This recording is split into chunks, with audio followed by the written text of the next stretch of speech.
Good morning, Philippines, mga kabarangay, mga kababayan, mga kapatid.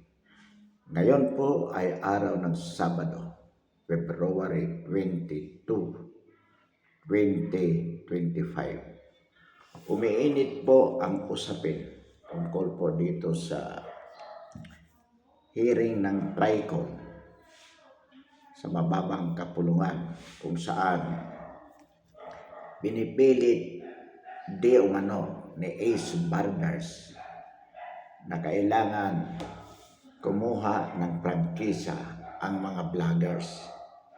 Ang layunin po nito, mga kabarangay, mga kababayan, mga kapatid, ay upang kontrolin o i-regulate ang mga vloggers na ayon kay Barbers, katulad ng mga media network dyan na dapat may prangkisa o lisensya na ipinagkakaloob ang Kongreso bago ka payagang makapag-ere ng iyong mga saloobin. Itong si Barbers, may pagkagago nito, mga kabarangay, mga kababayan, mga kapatid.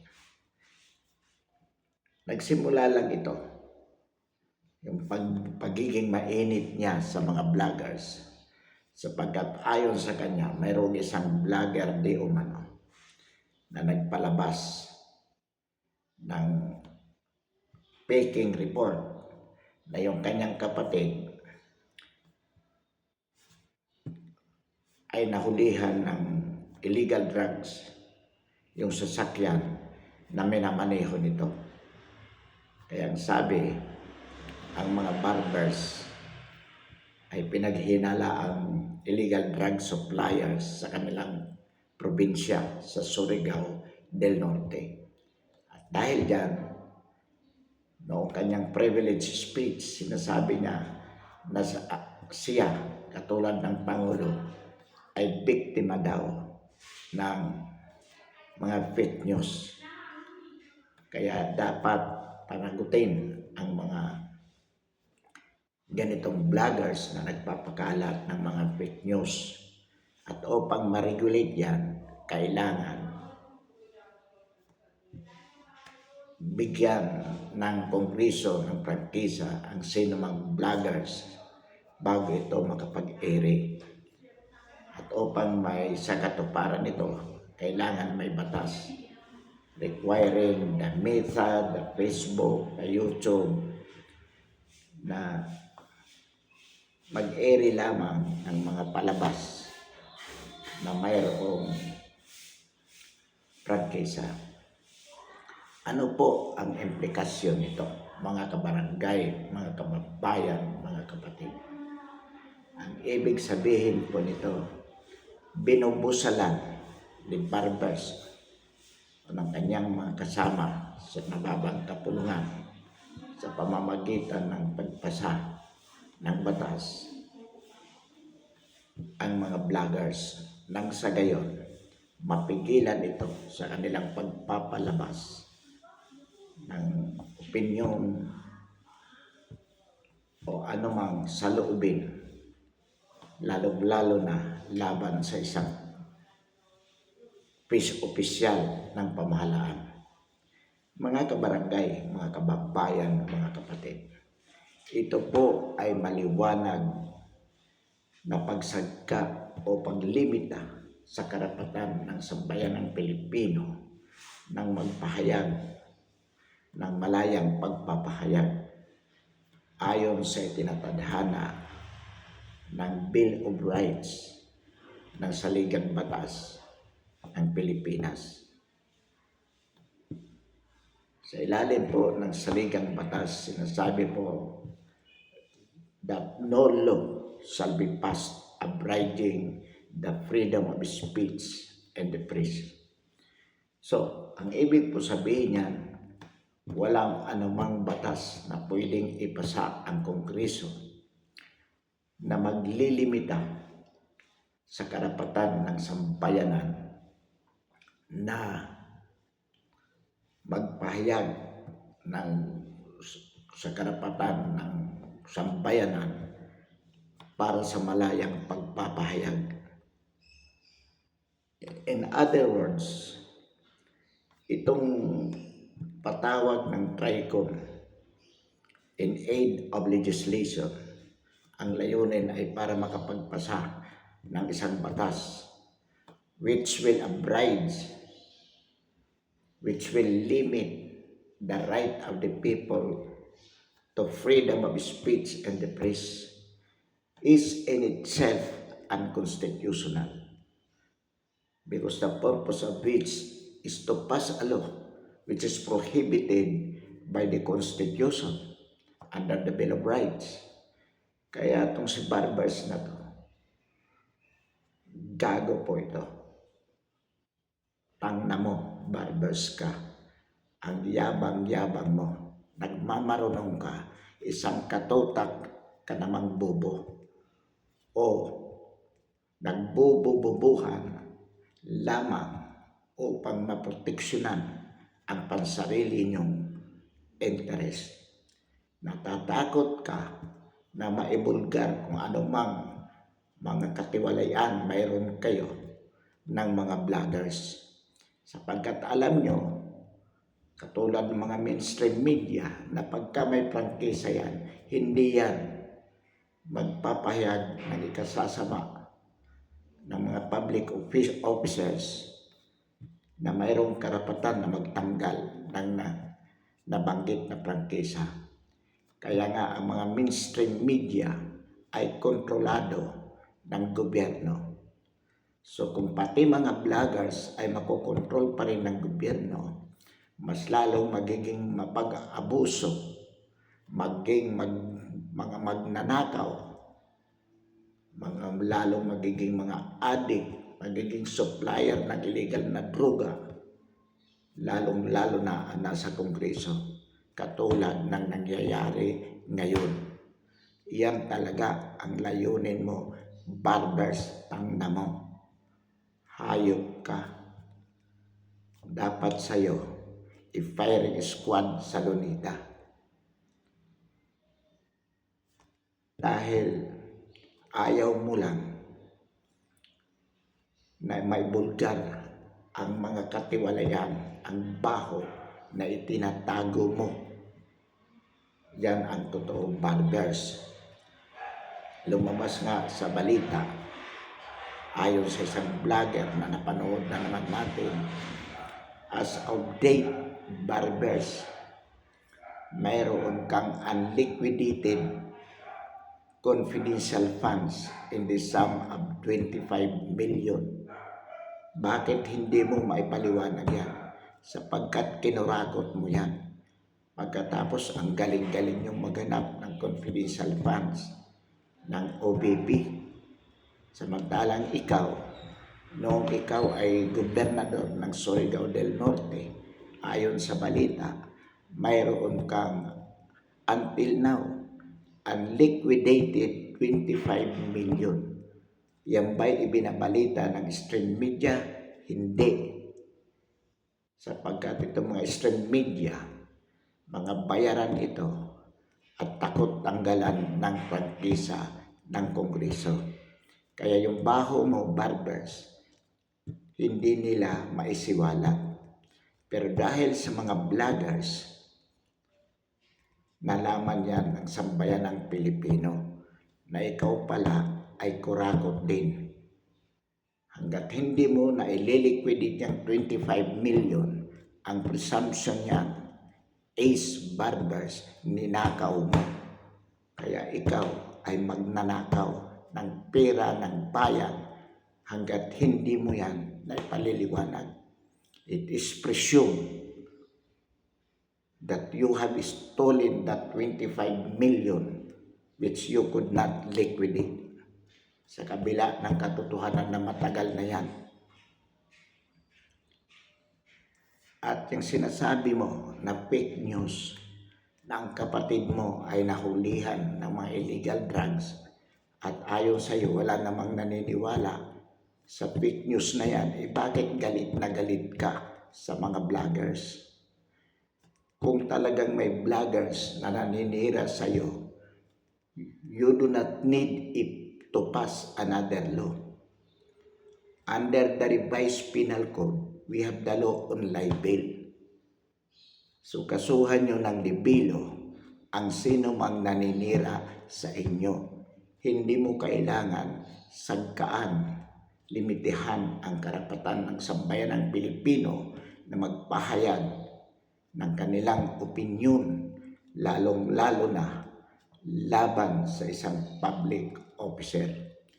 You ought not to be on your skin kung ayaw mo na ikaw ay sisiraan dahil balat sibuyas ka, magbitiw ka, huwag kang kumandidato bilang congressman o anumang posisyon sa gobyerno, sapagkat katangian yan ng isang demokratikong lipunan na ikaw, you are exposed to criticism by any citizen. Anyway, guaranteed din naman ang karapatan ng mga public officers because we have a libel law. You are not exempted from filing a libel case against any citizen who maliciously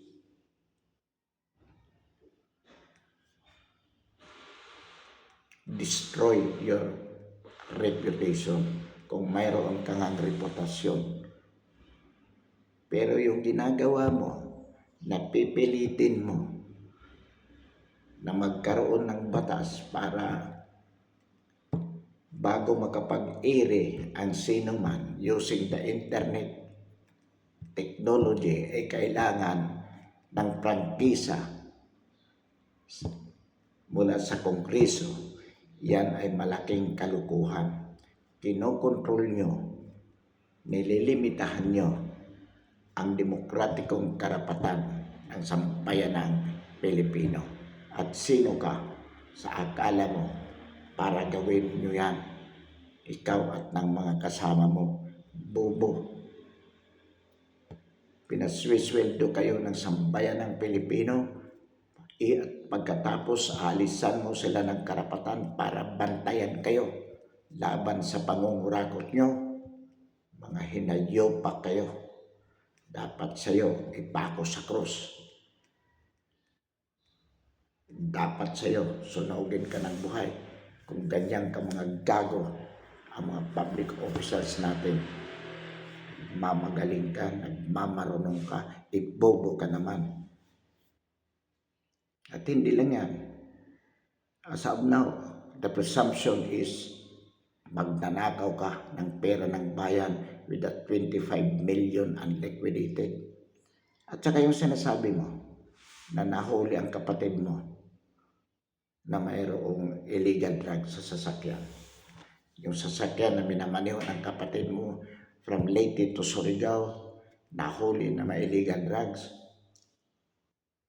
So that is already a presumption. The supplier nga kayo ng illegal drugs unless you can explain it well.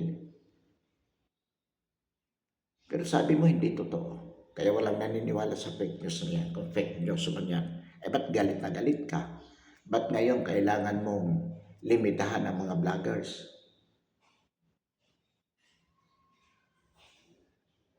Kaya huwag kang magmamagaling barbers. Dami mo ng atraso sa sambayan ng Pilipino. Yung mga ginagawa nyo sa Quadcom, wala kayong ginawa kung hindi gipitin ang Vice Presidente. Halatang halata naman na yung ginagawa nyo ay pampolitika lang just to serve the interest of Martin Romualdez at ng bangag na Pangulo at ng mga illegal suppliers ng droga dito sa Pilipinas. Yan ang ginagawa nyo sa Quadcom. Actually, you are protecting the illegal drugs users and posers under the guise of running after PRRD with this war on drugs. Pero ang totoo niyan, pinoprotektahan nyo dahil sa pirang ibinabayad sa inyo ng mga posers na yan. Dahil sa pirang ibinabayad sa inyo ni Martin Romualdez para sirain si Baby Sara.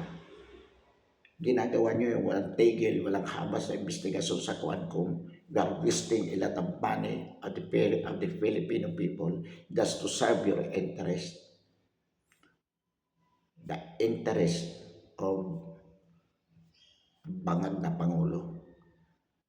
Kasi kung totoo talaga na ang purpose nyo is to safeguard the public funds by investigating the 125 million confidential funds of the Vice President in 2022. Mas marami pang pera na nawawala ang gobyerno na hindi nyo iniimbestigahan. Katulad ng flood controls na yan. Katulad ng mga iba-ibang yung mga AIC na yan, yung mga AKAP na yan, mga tupad na yan, which is a source of corruption under the guise of ayuda or help to the poorest of the poor. Pero binubulsa nyo lang naman ang pera. Tapos ayaw nyo na may mga vloggers na pumupuna sa mga baho nyo. Kaya gusto mong i-regulate ang kapal ng mukha mo, tangna ka. Dapat mapatalsik na kayo dyan. Deklara ng revolutionary government at firing squad kayo sa Luneta. Kasama ka ng amo mong bangag at ng amo mong si Romualdez na king of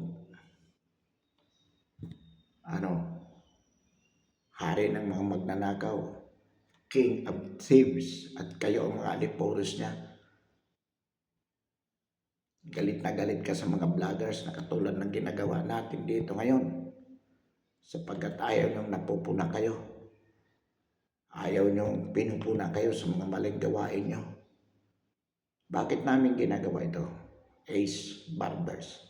Upang proteksyonan ang sambayan ng Pilipino laban sa panluloko nyo, laban sa pagnanakaw nyo sa pera ng sambayan ng Pilipino. Kaya ginagawa ito ng mga vloggers na hindi bayaran.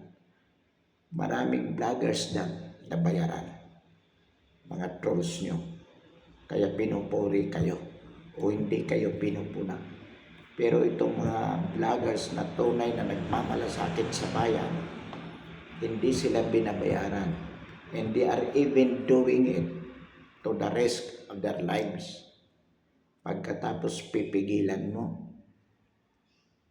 under the guise of passing the law regulating these vloggers, ulul. Akala mo ganun kami kabobo kasi bobo mo na hindi namin naintindihan ang layunin mo. Tangna ka.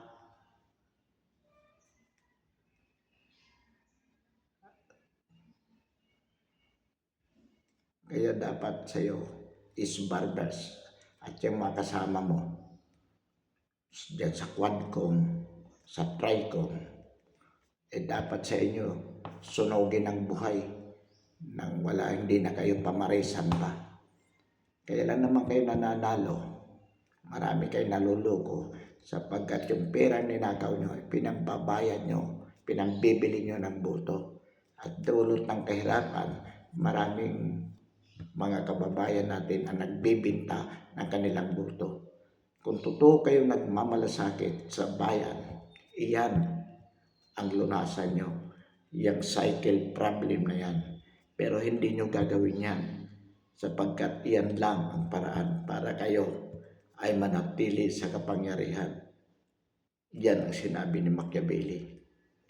Panatilihin mong mahirap ang nasasakupan mo.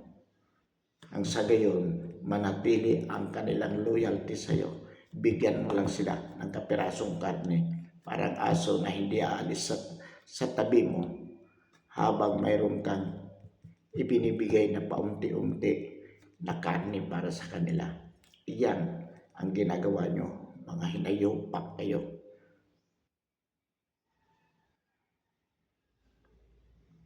Kaya mga kabarangay, mga kababayan, mga kapatid, huwag po nating titigilan ito. Huwag po tayong magpapaniwala sa mga kalokohan ng mga kurakot na congressmen na to. Katulad ni Ace Barbers, ni Dan Fernandez, ni Ago, ni Luistro, lahat ng mga membro ng Quadcom at ng Tricom na yan. Ang yayabang, katulad ni Paduano. So pansamantala po, wakasan natin ang talakayan natin ngayong umaga. Marami pong salamat.